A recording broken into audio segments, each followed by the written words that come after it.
Hello there. My name is Franklin Pierce.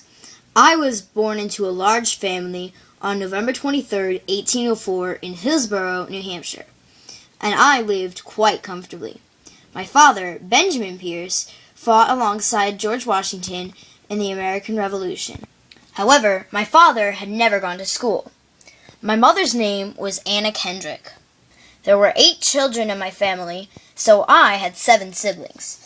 In order, our names were Benjamin, Nancy, John, Harriet, Charles, Franklin, Charlotte, and Henry. Fortunately, I got a good education. I went to a private boarding school at age 11. I got homesick, so I walked home, which was 14 miles away from my school. My father drove me half of the way back and made me walk the rest of the way. At the age of 15, I attended Bowdoin College. I later ranked 5th in my college class. I went on to have many government and military-related jobs. After college, I studied law in New Hampshire and Massachusetts, and I was licensed in 1827. In 1829, I was elected as the New Hampshire state legislator. I was only 24, and I was the youngest member, but I was also a gifted speaker. I continued practicing law until 1833, when I was elected to the U.S. House of Representatives. Then, in 1837, I was elected to the U.S. Senate.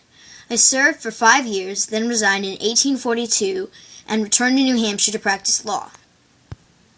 In 1844, I helped the James K. Polk campaign, and I was offered the job as the Attorney General.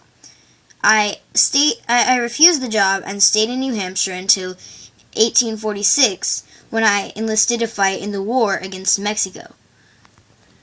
I was injured in 1847, so I returned home to New Hampshire.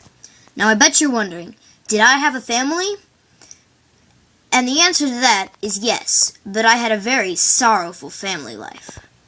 In 1834, I married Jane Means Appleton. Here she is. Hello there, Franklin. Hey, honey. When I married her, I was still a member of the House of Representatives. Our first child, Franklin Jr., was born in 1836 and died 3 days after his birth. Our second child, Frank Robert, was born in 1839 and died at the age of 4. Benjamin, our third child, was born in 1841. After I won the presidential election, we were on a train going from Boston to our home in Concord. The train jumped its tracks and our car slid down an embankment. 12-year-old Benjamin was instantly killed. This happened in 1853, and my wife and I were left childless and heartbroken. Now, like most other presidents, I had to have a campaign, election, and inauguration. I was called a dark horse. A dark horse is a surprise candidate and a political unknown. After I served in the U.S. Senate, I made him promise that he wouldn't run for an office again. However, at the Democratic Convention, he was nominated by somebody else, and he had no say in it. That's true. My running mate was William R. King, and I ran against Winfield Scott. Scott messed up by giving his views on slavery.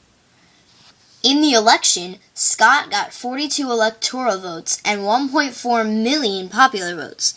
I got 254 electoral votes and 1.6 million popular votes. I won the election! Yes, you did! My inauguration was in March of 1853, the same year that our son Benjamin died. Roger Taney swore me in as the 14th President of the United States of America. I gave my 20-minute, 3,319-worded speech from memory.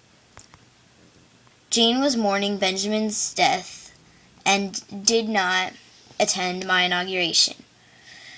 For this reason, the inauguration balls and parties were canceled. I had quite a sorrowful life in the White House. While living in the White House, Jane rarely appeared in public. She had her aunt serve as the White House hostess for her. Jane mourned her children's deaths and eventually became sick. I found the White House to be a joyless place, which was cold, cheerless, and lonely. I lost support from the people.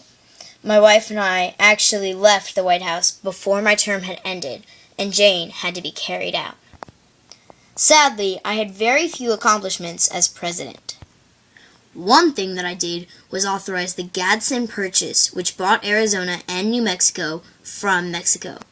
Another accomplishment of myself was signing the Kansas-Nebraska Act, which split Kansas and Nebraska in half. I also supported the Treaty of Kanagawa, which opened up Japanese trade with the U.S. Now, after being president, I retired and eventually died. First, Jane and I returned to New Hampshire. Unfortunately, while we were there, Jane developed tuberculosis, so we decided to travel.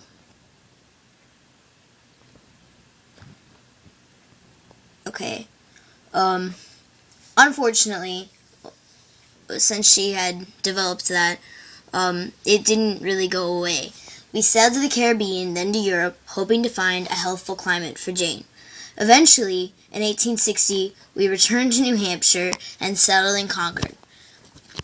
Jane died on December 2nd, 1863, at the age of 57.